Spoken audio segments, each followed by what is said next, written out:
Good afternoon. On behalf of the Center for Community Progress, I'd like to welcome you to today's Cornerstone webinar. My name is Justin Goddard, and I serve as the Program Officer for National Leadership and Education here at Community Progress. Cornerstone is our webinar series which equips participants with the building blocks to understand and solve tough challenges related to property vacancy, abandonment, and deterioration. This webinar in particular is a part of our presentation series focused on COVID-19 related community response and recovery. For today's Cornerstone, we are joined by Rob Finn, who serves as Director of Policy and Research here at Community Progress. In this position, he oversees the development and management of an active policy advocacy program focused on the development of new policy responses to vacancy and abandonment at the state and federal levels. Rob is an attorney with a background in landlord-tenant law. Prior to joining Community Progress, served as a public policy associate with the National Community Stabilization Trust and as the Legislative Affairs Director for the DC Department of Consumer and Regulatory Affairs.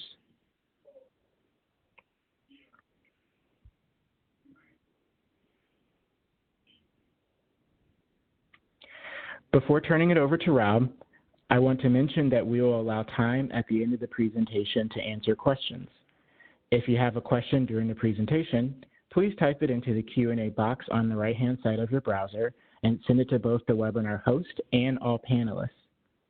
If you experience any technical difficulties, please use the chat box to message the Community Progress host or send an email to Justin Goddard at jgoddard@communityprogress.net. Finally, Community Progress has created a COVID-19 Resource Center, which can be accessed on the site and provides resources and weekly updates for neighborhoods looking to prevent vacancy, abandonment, and deterioration related to the current economic and health challenges. And with that, I will turn it over to Rob. Thank you, Justin. Good afternoon and good morning to everyone, depending on where you are joining us from. I'd like to thank Justin for all of his help in putting this presentation together, and to our entire National Leadership and Education team, as well as our funders who support the Cornerstone webinars. I am going to talk us through, in this webinar for hopefully no more than about 35 minutes, updates on what has been going on at the federal level with respect to responding to and providing support for communities going through COVID-19. We are sensitive to the fact that a lot of our community partners are experiencing this crisis on very different timelines and have very different capacity constraints. So we wanted to make sure that information that might have been relayed in other forms over the course of the last couple of weeks, but where partners of ours were unable to actually really dig in because of their immediate emergency crisis response, we wanted to make sure information was still being provided. What we're planning to cover today are protections provided by the CARES Act, which I'll get into in a moment. Specifically, protections that deal with homeownership, rental housing, and other community development and community development funding opportunities at the federal level. There are a lot of parts to the CARES Act, but we're going to focus on the ones that touch our work most directly. We're also going to talk about guidance from the regulatory agencies and the government-sponsored entities and enterprises that deal with mortgages, deal with mortgage forbearance, and are working to try and come up with solutions to keep people stably housed. Some of the funding sources that folks are most familiar with are community development block grants and emergency service grants, ESGs. There are some important allocation enhancements that are part of the CARES Act and some important use requirement or restriction changes that we're going to talk about as well that might provide additional resources to help meet some of the current and immediate needs.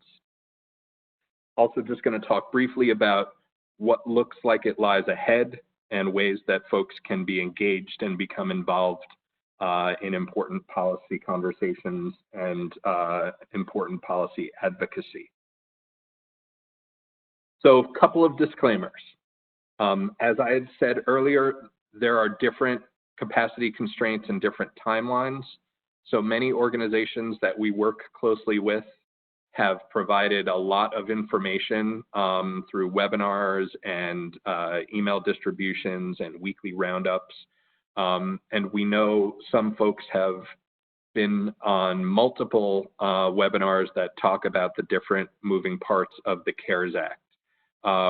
This webinar is aimed at local leaders who are still looking to understand what is in the current CARES Act protections, even though we are already deeply involved in conversations about what potential federal legislation might succeed the CARES Act that we could hear about as soon as the coming days and the next week, week and a half. To answer everyone's favorite and most often asked chat box question on every webinar, this slide deck will be made available after the webinar. We encourage people to share it. It was also developed to try and speak for itself for those who could not attend the webinar or don't have the ability to listen to it after the fact. So there are a lot of hyperlinks embedded in it that I hope folks find useful in directing you to information that I'm going to talk about. Another disclaimer, and I promise you this is my only lame clip art. Federal policy developments are always a moving target and have particularly in the last 2 months been breaking news, up to the minute circumstances and things changing depending on politics and data that we're hearing about both the health impacts and the economic impacts of this crisis. So there is a movement for another federal relief package that is being organized on the Hill. This may be the first of any of the packages that have passed that would originate in the House of Representatives instead of in the Senate.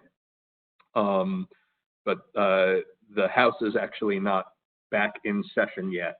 The Senate did return to DC today, this week, and folks are anticipating the House returning next week, but their offices and the committee staff are all working and have been working remotely to try and put together legislation that will hopefully provide more support and extend deadlines that we're already facing from the CARES Act that was passed a couple of weeks back.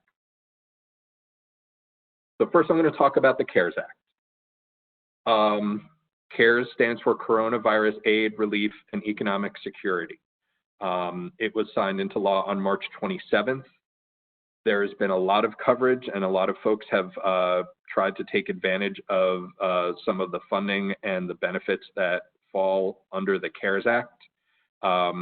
What we're not going to talk about on this webinar is the PPP Payroll Protection Program that was designed to be available to small businesses, which was also re-upped by what folks called sort of like a CARES Act 1.5 or a couple of weeks after the original CARES Act passed and the funding for that program was depleted.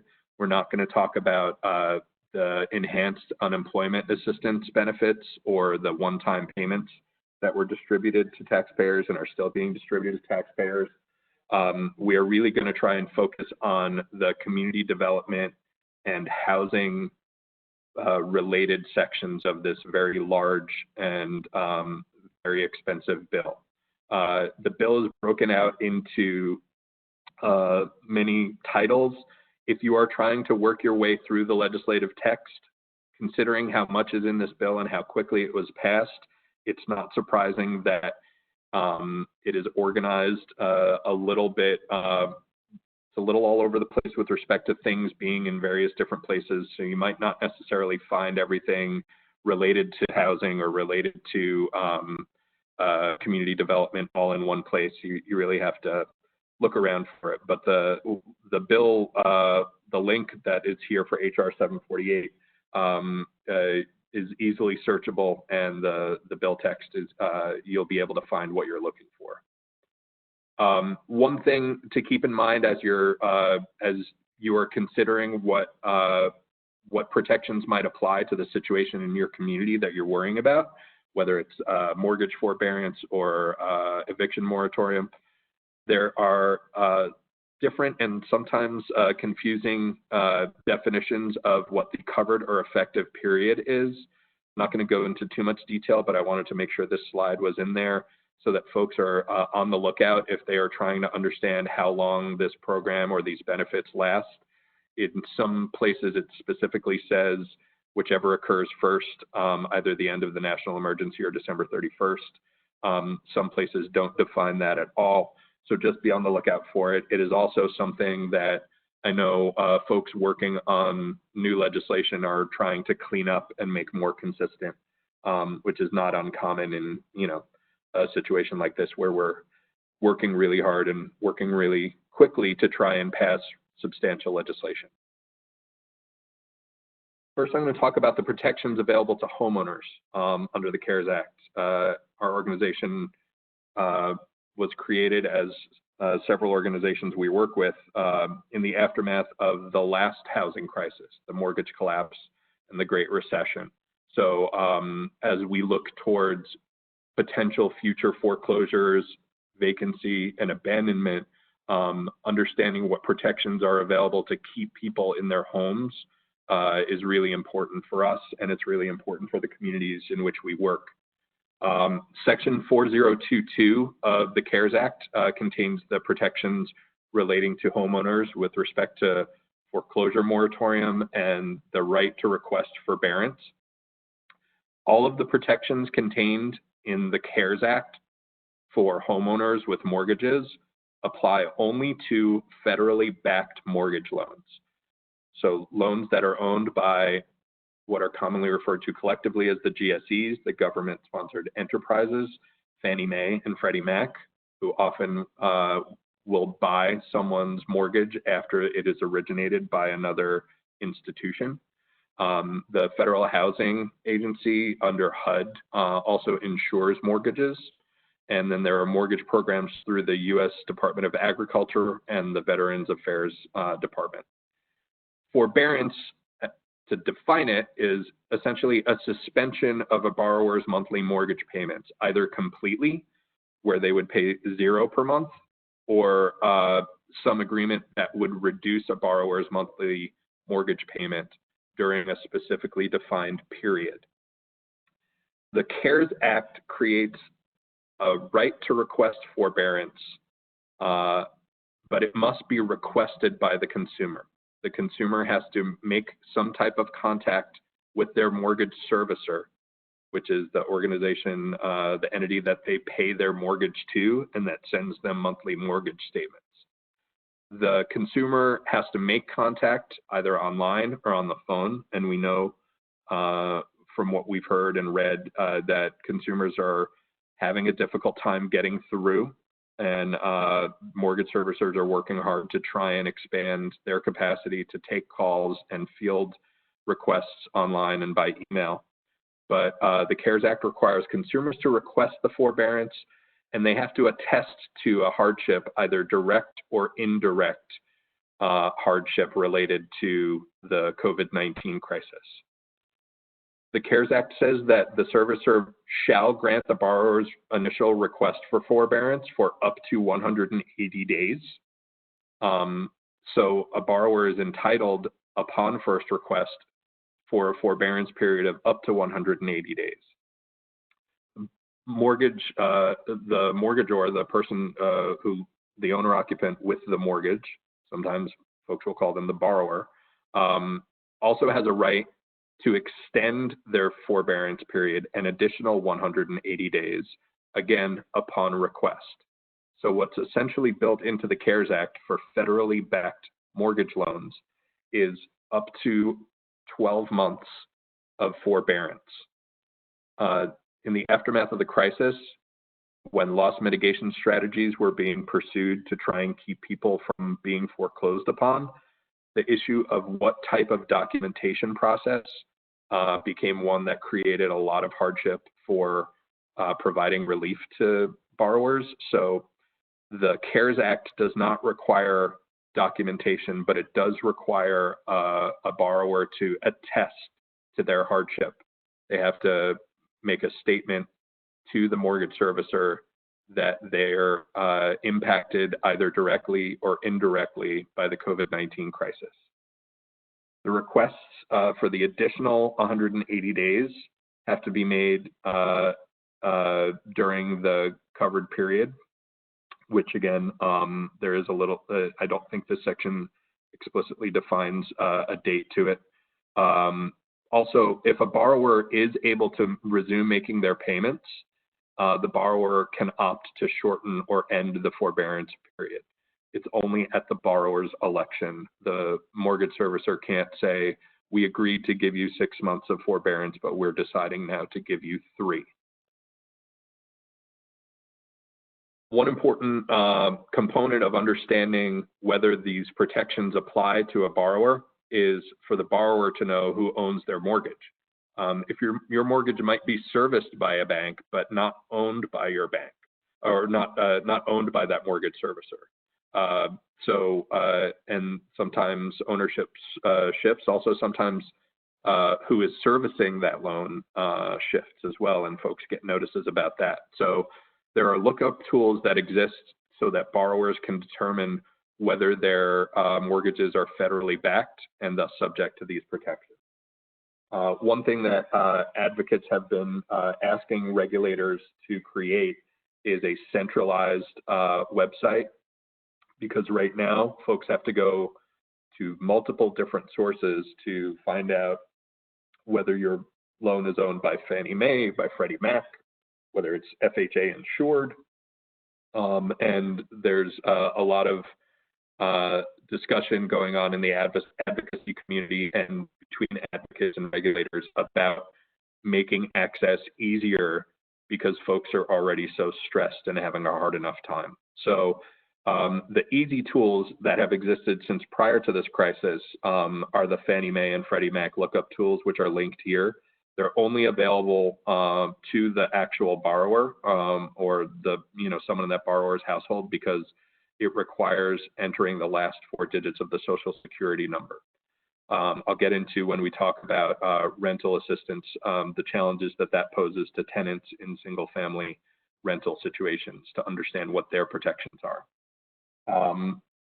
There's also a resource that is available across the country for folks to tap into, and I've linked here HUD's portal for helping people find a HUD-approved housing counselor who can help people try and navigate these difficult questions and help them understand better what their rights are. The foreclosure moratorium that is contained in Section 4022 of the CARES Act, it specifically excludes properties that are vacant and abandoned.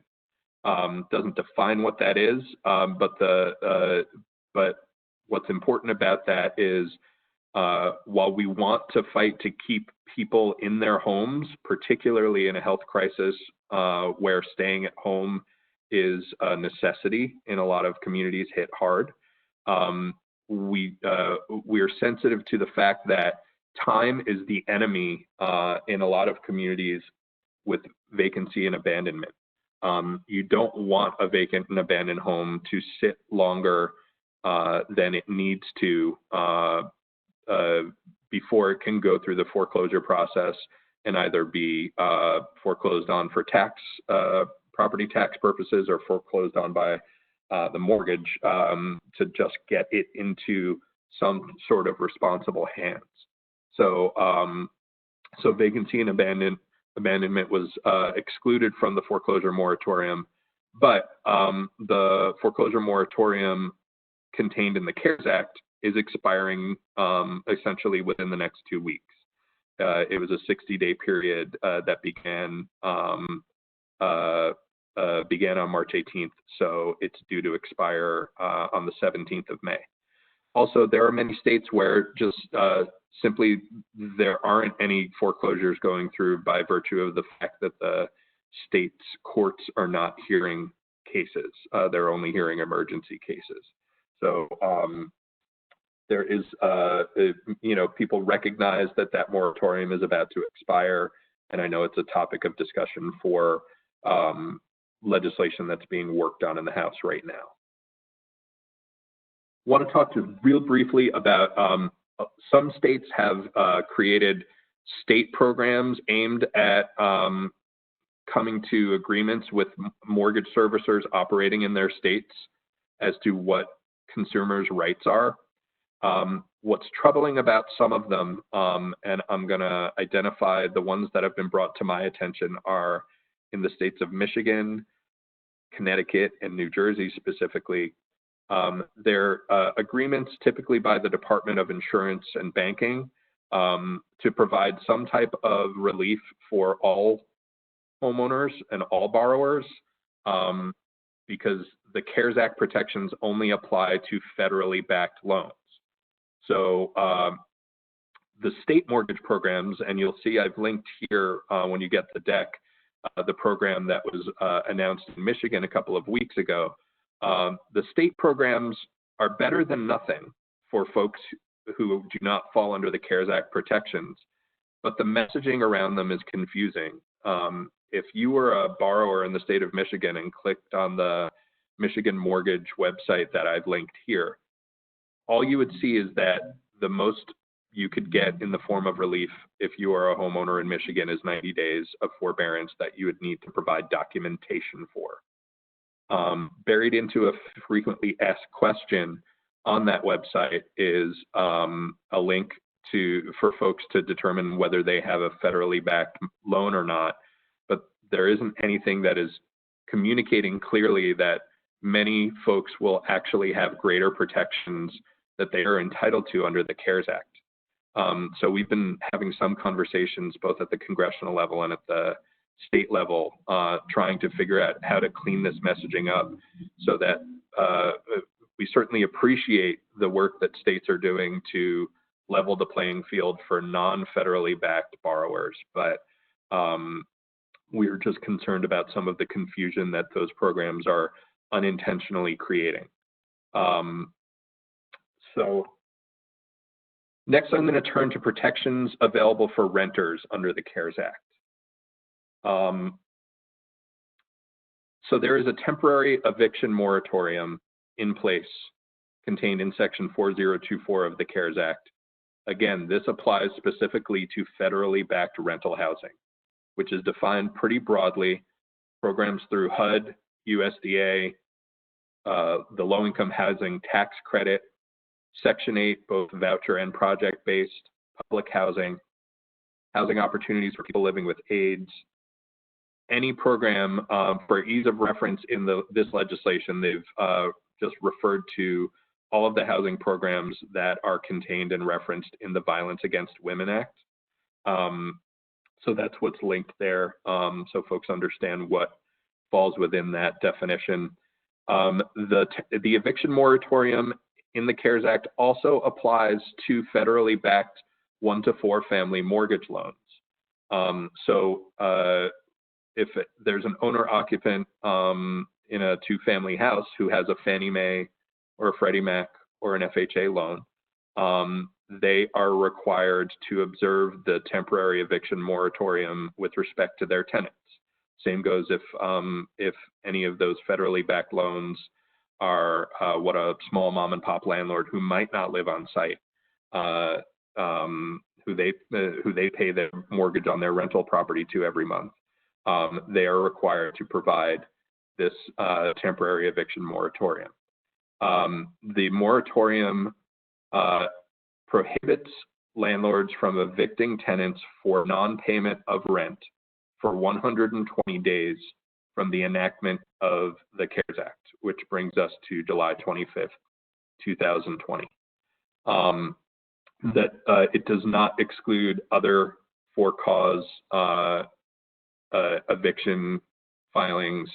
Let's say someone is causing damage to the property, or other causes that aren't related to missed payments or an inability to pay.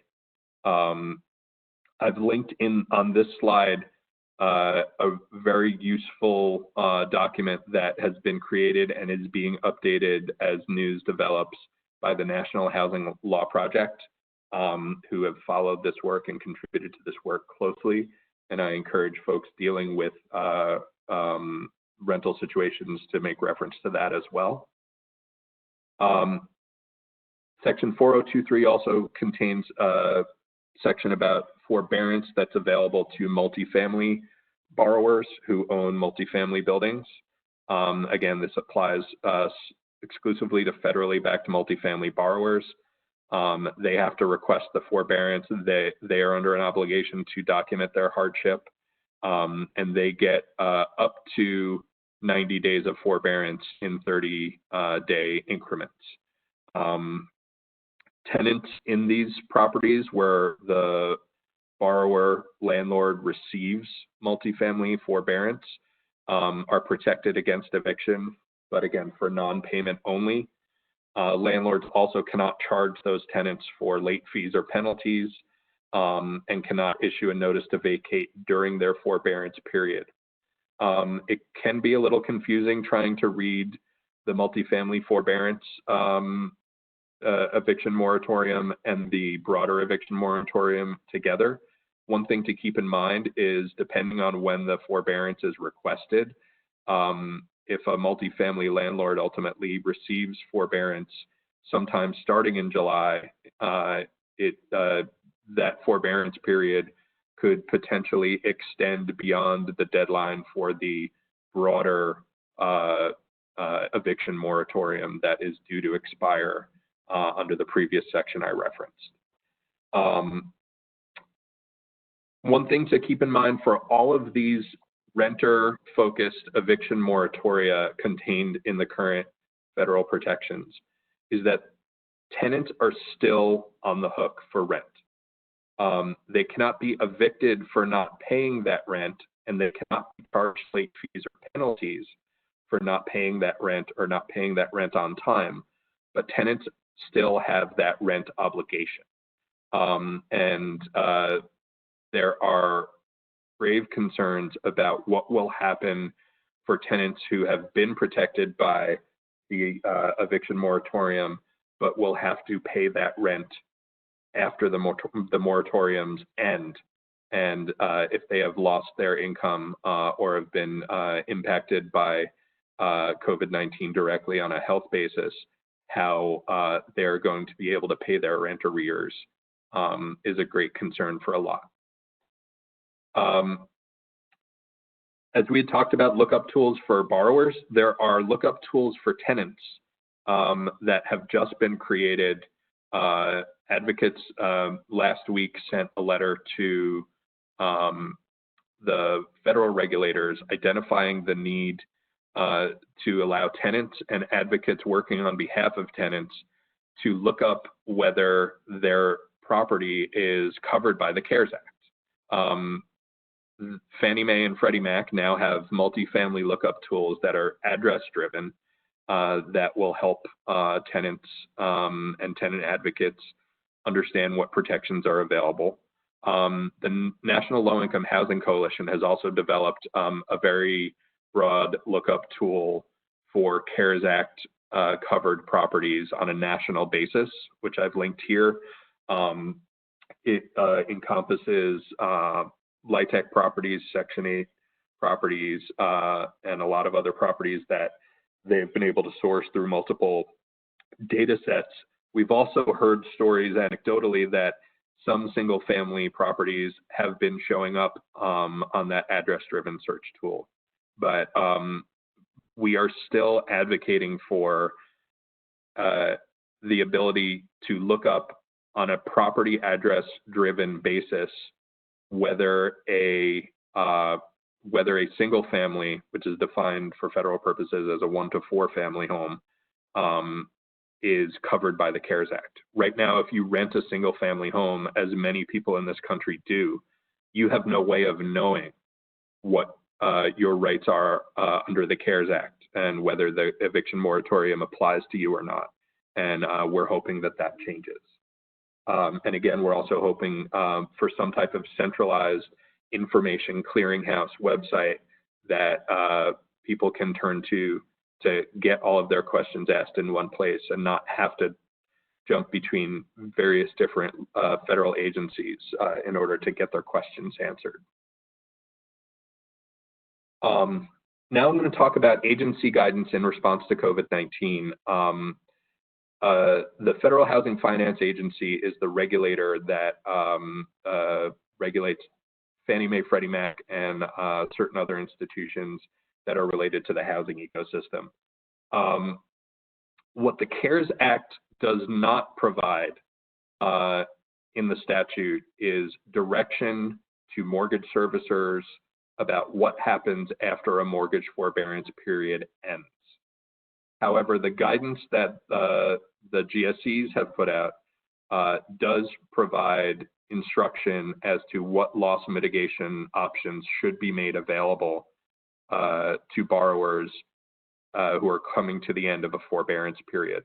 I've linked here the lender letters that Fannie Mae and Freddie Mac have generated and have updated as changes have been made since the CARES Act was passed. Those should be the updated documents that talk about the ways to modify a mortgage to potentially move the months of payments that were missed during the forbearance period to the back end of the loan. That's, you know, it's a challenge to try and legislate forbearance. You know, the forbearance period is already in the CARES Act legislation, but to try and legislate the loss mitigation options after a forbearance period is a challenge. I know folks are trying to tackle that challenge and hoping that somewhere along the line in one of these subsequent relief packages, there is a statutory obligation to allow borrowers to resume their payments without having to pay a lump sum for all of the months of mortgage forbearance they had received, which we know will be very difficult for people as they are coming out of their forbearance periods.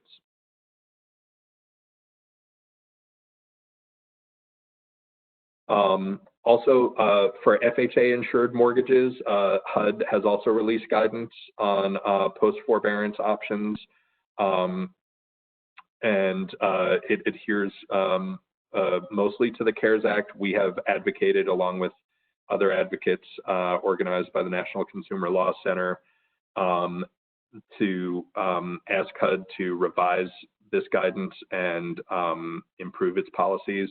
And you'll be able to see a link to what advocates have been asking for with respect to improvements to the HUD FHA-insured mortgages. I'm going to talk now about appropriations, including CDBG and ESG allocations. So you'll be able to look through, there's a whole host of appropriation and enhancements to existing programs that were contained in the CARES Act. The one we're going to spend most time talking about is community development block grants. Just to note that the CARES Act authorized $5 billion of supplemental funds to the community development block grants, which is more than what the total 2020 annual CDBG appropriation was. So the $3.4 billion was what was appropriated for fiscal year 2020, and that is still the appropriation. $5 billion has been added to that for CARES Act COVID-19 related purposes. Of that $5 billion, and folks, if you see something abbreviated as CDBG-CV.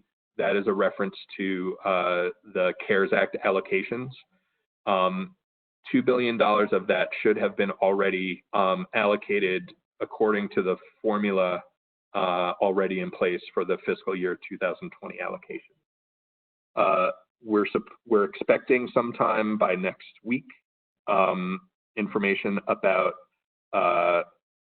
what the next $1 billion that's supposed to go directly to states and insular areas that would also be able to be utilized by not just entitlement communities, but also non-entitlement areas. I have not yet seen that guidance, but it is due in the coming days. And then the remainder, which is almost $2 billion, is supposed to be allocated on a rolling basis pursuant to a formula that has yet to be created by the HUD secretary that's supposed to factor in COVID-19 related factors, including housing impact. One important thing as communities are trying to understand what their CDBG funds and their enhanced CDBG funds can be utilized for, there has been a lifting of the public services cap. Typically, only 15% of CDBG allocations in any given year can be utilized for public services that provide programs such as rental assistance, utility assistance, programs that often issue subgrants to nonprofits that provide education, child care services. That cap has been lifted, and it's been lifted not just for the CARES Act CDBG CV allocations, but it's also been lifted for the fiscal year 19 and fiscal year 20 CDBG annual fund allocations. So I've linked on this page two important spreadsheets. At the top, when you get this, you will see jurisdiction by jurisdiction the breakout of exactly how much has been allocated from CDBG CV for both not just CDBG CV, but also ESG grants and HOPWA grants. And then I've also linked the spreadsheet generated by HUD that includes the fiscal year 2020 allocations for these programs and for the home program. There are a number of eligible CDBG uses. And again, with the lifting of the public cap, it is giving communities reason to think fresh about what programs they can really provide now that they don't have to worry about this 15% cap through this crisis. There are a lot of communities that we'll talk about in a minute that are working on utilizing CDBG funds for emergency rental, mortgage, and utility assistance grants. And there are a lot of these uses, some of which are deemed public service, some of which aren't. Folks can review. There's also a link on the previous page for the HUD Exchange guidance on eligible CDBG uses. The uses for rental assistance, I want to give a shameless plug to my colleague Lauren Lowry at the National League of Cities. She's put together a great blog post making the case for rental assistance. And she is also hosting a webinar this afternoon from 2 to 3:15 p.m. About how to combat COVID-19 housing crisis through rental assistance. She also let us know, because some of our communities have inquired, and my colleague Peyton Hines on our Michigan programs team was working with the municipality trying to understand what other cities are doing. Lauren was kind enough to identify a few cities that are working on creating and already have created rental assistance programs utilizing CDBG funds, which include San Antonio, Chattanooga, Charlotte, Miami, and Dallas. And there are links to those programs in this deck. Just in this morning, an article by our colleagues at the Urban Institute's Housing Matters Initiative, who took a look at 43 different rental assistance programs from multiple data sources to try and do some initial analysis of what we're learning about the state and local assistance programs. They look at small towns, they look at big cities, they look at state programs. So I encourage folks to review that. I myself haven't had the opportunity to review it yet in as much detail because it just came in this morning. The emergency solutions grants are, again, this is a program that this CARES Act allocation dwarfs what the typical annual allocation is. $2 billion of that $4 billion total in supplemental funds should have been allocated, and the remaining $2 billion is supposed to be allocated within 90 days. It's a program that is typically associated with homelessness assistance, but the ESG funds can also be utilized for preventing homelessness and providing support to families and individuals at or below the 50% of area median income. So this is another source that folks are looking towards to try and meet the enormous challenges of keeping people stably housed, not just providing services to communities experiencing homelessness, which is also incredibly important, and particularly given the impact it's having on those individuals and families. So what comes next? I'm going to highlight a couple of different legislative proposals that again, my crystal ball does not necessarily work, so I don't know yet what is going to rise to the level of making it into the next or any subsequent package.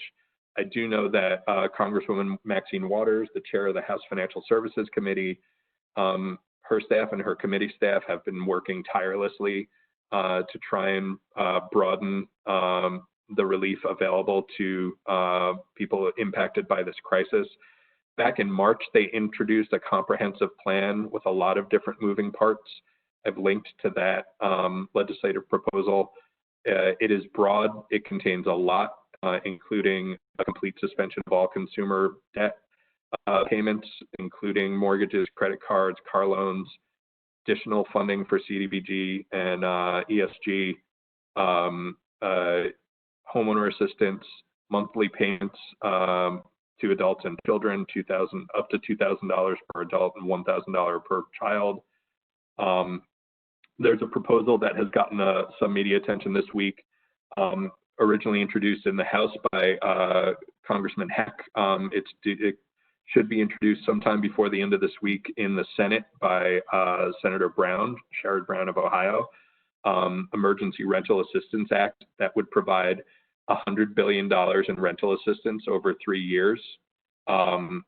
It uses ESG as the vehicle for delivering it. It creates some different parameters based on AMI, and it has certain benchmarks by which it needs to be allocated. But that $100 billion in rental assistance would be incredibly impactful in keeping renters housed through and after this crisis. There's also a package that was introduced by Congresswoman Ilhan Omar that is looking to cancel all rent and mortgage debt during the crisis and to create a landlord relief fund. That is a incredibly ambitious ask that if you had said to me 3 months ago that Congress would have passed $3 trillion in funding that included all of the things we're talking about today, I'd have told you were crazy. So I don't know anymore what is politically or isn't politically possible, but I know this has received a lot of media attention, and we'll see if this does go anywhere. Other priorities that folks are working on include trying to provide federal funding directly to support land bank operations. We know even with forbearance periods and foreclosure and eviction moratoria, we are anticipating that there will be, in the aftermath of this crisis, some wave of foreclosures, vacancy, and abandonment. We want land banks to be able to weather this storm and be in a position to meet those challenges. And in order to do that, they will need funding. And right now, funding is already difficult on municipal and county budgets. Also, there's asks for funding to help cities and states meet their budget shortfalls because of the economic and health impacts of this crisis. You may have seen some news about that and about whether Senate Republicans are on board or not on board with that. So we'll see what happens in the coming weeks. There's also a need that's been identified to create a credit facility for mortgage servicers who will be under some obligations to continue to pay the investors who own mortgages, even as they're not receiving the monthly mortgage payments from borrowers. So there are some thin margins particularly for non-banked servicers. And if large-scale servicers collapse, it could have serious impact on not just the whole housing system, but also on the borrowers who work with them. Another issue that I know a lot of advocates are working towards is trying to somehow expand CARES Act protections across the industry.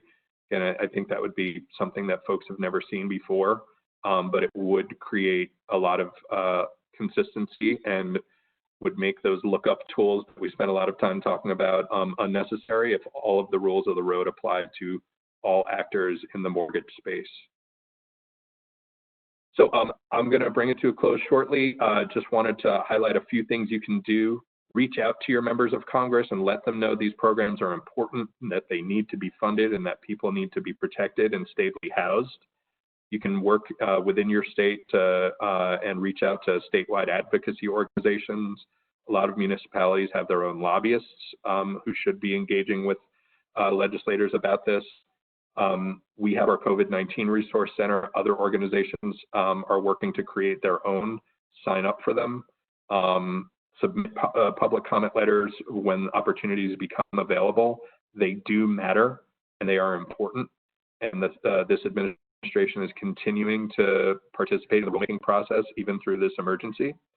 While we think that's unfortunate, and we and others have called a halt to non-emergency rulemakings, they are continuing.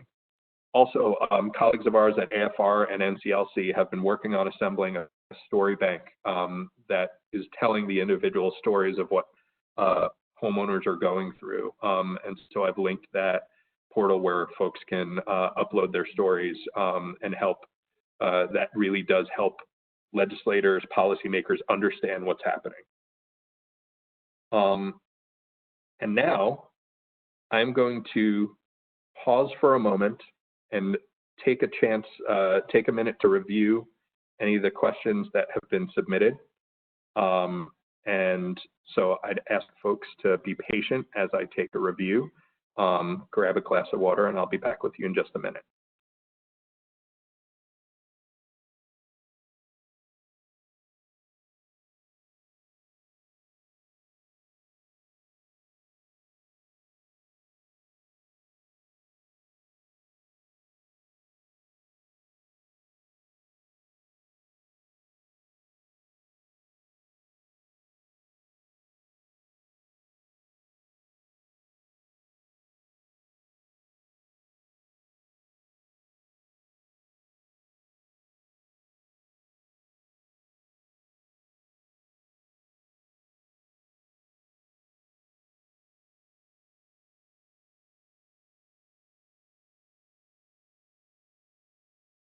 Okay, thanks for bearing with me.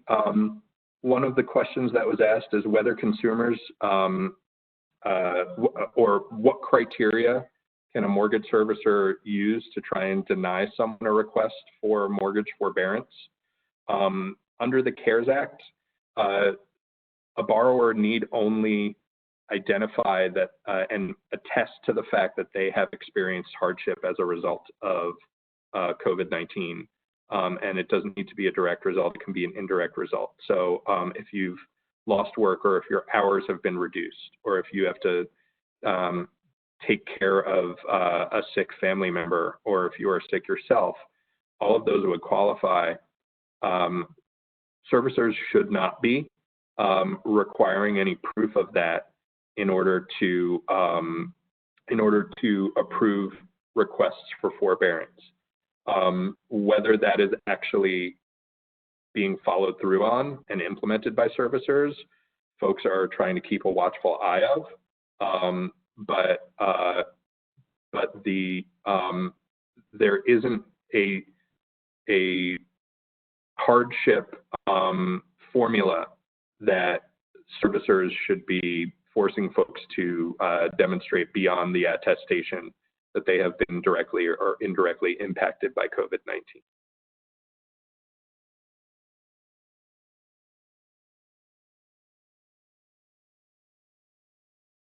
Also,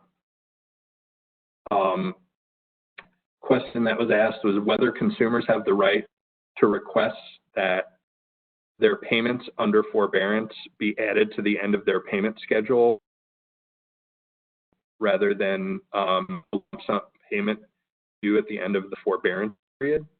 This, again, with respect to federally backed loans, there is guidance from Fannie Mae and Freddie Mac, and there is guidance from FHA about what loss mitigation tools should be used for borrowers after their forbearance period ends. So the short answer is yes, they should have the right to request that their loan be modified so that the months, let's say they needed 6 months of forbearance, they should be able to add those 6 months at the end of their loan, and they also will have to account for any missed escrow payments. But the Fannie Mae, Freddie Mac, and FHA guidance does detail what should happen in these situations. These types of modifications were also really instrumental in response to recent natural disasters. And so a term called the extend mod has become pretty common for folks to understand what to do in an emergency type situation where through no fault of their own, people are having difficulty paying their mortgage. So a lot of the mechanics of that were used to try and, I think, design these interventions as well. But that is, again, under the current landscape, those are Fannie Mae, Freddie Mac, other federally backed mortgages, not necessarily mortgages that are held in portfolio or on the ledger of a private financial institution. So there may be relief that's developed in subsequent plans, but currently, if you do not have a federally backed loan, you're not subject to those evaluations. There's also the question of what happens if the 12 months of forbearance is all that people get, and at the end, they can't just resume their payments. They don't get their job back. Whether folks can be evaluated for other types of modifications that could keep them in their homes, whether that's extending the term or adjusting rates. There is some guidance in the GSE guidance about what happens in that situation. So take a look at those documents when you get the slide deck. Last question before I turn it back to Justin. Do tenants have to make up payments that they were not making during the eviction moratorium? The answer to that question is yes. And there's nothing yet that would alleviate that debt and that obligation from tenants. So tenants are on the hook. Tenants who can pay should, so that they do not find themselves in significant arrears and subject to potentially losing their housing at the end of an eviction period. The legislation currently does not go as far as alleviating the rent obligation. It just prohibits a landlord from evicting someone for not paying their rent. I know there's a bunch of other questions and I wish we had time to get to them, but I have to turn it back to Justin. And I really encourage folks to tune into our next webinar, which my colleague Matt Kreis is hosting on May 21st, discussing strategic code enforcement in the COVID-19 era. Justin, I'll turn it back to you. All right, thank you so much, Rob, for a great presentation. And I also just want to say thank you to everyone who joined us this afternoon. As Rob mentioned, our next webinar will be on May 21st, and we'll focus on strategic code enforcement and its role, the role it will play in responding to COVID-19. In the meantime, please visit our website for more information on this and other upcoming webinars, and have a great afternoon.